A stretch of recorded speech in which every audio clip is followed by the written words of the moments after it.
Welcome back to Born to Praise TV channel. We are created to worship God.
abrihan ang atong mga Biblia na makita sa John chapter 14 gikan sa verse 15 hangtod sa verse 24. Juan kapitulo 14 gikan sa verse 15 hangtod sa verse 24. Kung gihigugma ninyo ako, tumana ninyo ang aking mga sugo. Ug pangayoon ko sa Amahan, napadad-an niya kamo laing magdadasig. Kini nga magdadasig walay lain kundili ang Espiritu Santo nga mao ang magtudlo kaninyo sa kamatuoran. O magpabilin siya kaninyo sa walay katapusan. Dili siya dawaton sa mga tao sa kalibutan, tungod kay dili nila siya makita ug wala sila makaila kaniya. Apan nailhan ninyo siya tungod kay siya kauban ninyo ug kanunay magpuyo diha kaninyo. Dili ko kamo biyaan nga walay kauban, mubalik ako diha kaninyo. Hapit na ako mawala sa pananaw sa mga tao dinhi sa kalibutan, apan kamo makakita kanako. Ug tungod kay ako buhi man, mabuhi usab kamo. Pag-abot niya ng adlaw, masayran kayo ninyo nga ako anaa sa akong Amahan, ug kamo ania kanako, ug ako usab anaa kaninyo. Ang magdawat ug nagtuman sa akong mga sugo mao ang nahigugma kanako, ug ang nahigugma kanako higugmaon usab sa akong Amahan. Higugmaon ko usab siya ug ipaila ko kaniya kung kinsa kayo'y ako. Unya ipangutana siya ni Judas, Ginoo, nganong sa amo ka lang magpaila kung kinsa ka gayon? Nganong dili ka magpaila sa tanan? Mitubag sa Jesus kaniya, ang nahigugma kanako magtuman sa akong mga pulong. Higugmaon siya sa akong Amahan, ug kami magpuyo kaniya. Apan ang wala nahigugma kanako, wala nagtuman sa akong mga pulong. Kining mga pulunga nga inyong nadungog, dili gikan kanako, kung dili gikan sa Amahan nga nagpadala kanako. Mga igsoon ko diha sa Ginoo, mayong buntag natong tanan. Malibayong mata karon, taliwala sa mga pagsulay, taliwala sa mga kalisdanan, pero naa ang manlalaban nga gisaga magisaad sa Ginoo sa atong mga kinabuhi. So, nilitak na sa kabuntagon mga igsoon, atong nabasa ang atong text gikan sa John chapter 14, gikan sa verse 15 hangtod sa verse 24. So, ato di siyang uluhanan mga igsoon kabahin sa intimacy nga gihatag sa Dios kanato. Apan sa dili pa, ato asang hisgutan mga igsoon ang historical background sa John chapter 14, the whole chapter.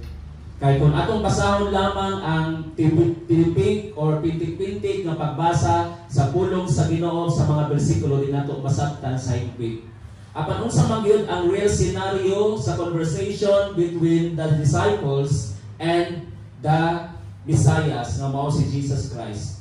Dinhi kayo na mga igsoon, ang John chapter 14 nagisgot kini siya kabahin sa mayong balita nga gisulti ni Jesus Christ ipadayag diha kang Juan the Beloved, nga diin ang balang kasulatan dinhi sa New Testament nagpadayon ni siya mga igsoon sa diskusyon sa mga disciples sa pag-anticipate sa pag-crucifixion of the Lord Jesus Christ. Tungod kay nahibalaan na ni Kristo mga igsoon because naa siya gitawag og foreknowledge. Sa wala pa mahitabo kini nga eksakto nga main event, nasayra na ni Jesus Christ kung unsa ang posible niyang mahitabo. Nasayra ni Jesus Christ na siya pag-welcome sa mga katawhan paingon dito sa Jerusalem. Nasayra ni Jesus Christ nga dunay mo betray kaniya. Nasayra ni Jesus Christ nga adunay mo palansang kaniya dito sa cross sa Kalbaryo. O before niya nahitabo, iyahang gather ang iyang mga tinun-an aron nga masayran nga dili sila makakaguol, dili sila makakaguol, makakabalaka tungod kay one of these days matud pa niya dili na siya makita sa kalibutan. O tinuod man mga igsoon nahitabo kini, mosab kini ang asoy sa tong kinabuhi mo nang ninitak na sa kabuntagon, dadon ko kamo sa uluhan sa atuang mensahe, the level of intimacy. Unsa maning level of intimacy? Sa dili pa kamo padayon ato ang i-discuss kining word nga intimacy. Doon natin itulo ka mensahe kabayan sa intimacy, asa taani dapit mo pabor, or basic mingot nga kana-tanan insakto, pero naay balantayan ani mga igsoon. The first definition of intimacy, a sense of closeness and connection. Kanang nga term, kanang duha ka buk, importante na closeness and connection kay imposible kung wala tay panagsuod nga dili ta konektado sa usa-usa. Na? Closeness and connection that transcends physical contact. Timan ini balantayan kini siya ug mao kini karon mga igsoon ang pagbati sa kalibutan. Nga dili mahitabo ang tinuod nga intimacy kung walay physical contact o kini pinakadelikado. Dili daw mahitabo ang tinuod nga gugma kung walay physical contact. And we should always remember that ang pulong, ang gugma mga igsoon dili malipay sa binuang. Ang tinuod nga gugma does not delight in evil. So mo na balantayan ni siya. Kani siya nga definition gikan siya ni Merriam Dictionary. Then aside from that, physical contact and may bring emotional, mental, and spiritual understanding to any relationship. Na? So, ay kaduha, kani gitawag nato og close familiarity or friendship. Agapon diha closeness, dayon we all long for unconditional acceptance and closeness. We want to be cared for, known, understood, and loved for who we are. Pwede tang higugmaon sa Ginoo bisag wala tay physical contact. Because God is spirit. Ang Dios is espiritu, di mo makita, di mo mahikap, bukog sa bukog, unod sa unod. Pero imong babati nga ikaw ug ako, we are welcome ug unya stable ta diha niya, accepted ta. Matud pa sa awit ganiha, I'm accepted. Unsa to? I am accepted because you are condemned. Bisan tuod kita gipasaylo ta pero bisan siya gi-condemn pero accepted gihapon ta. And that is the real love. Kinahanglan ang mga Kristohanon mga igsoon mo possess sa gugma sa Dios. Ug mauni ang ato ang foundation aron nga dili kita magpaulipon sa atong unodnon nga pagbati. Because we are cared unconditionally. We are accepted unconditionally and we are close even though we are not. Dili ta tapat or dili ta takus apan gi naatay intimacy sa Ginoo mga igsoon. Then the last meaning of intimacy, a close and private relationship with Christ that is so